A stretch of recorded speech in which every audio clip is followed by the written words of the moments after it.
آهنگ میخونم که البته اینو 7-8 ماه پیش خوندم. این طرف داره نصیحت میکنه، حالا مرد خونه است نمیدونم، خانوم خونه است نمیدونم، ولی بیشتر فکر کنم مرد خونه است که داره. یکم صبر کن، یکم طاقت بیار، شاید درست شه.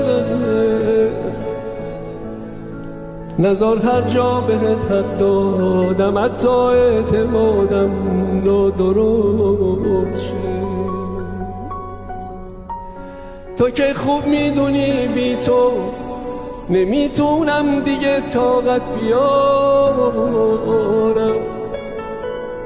سلام یا این خدا حافظ، کدومش رو پای قسمتت بذارم.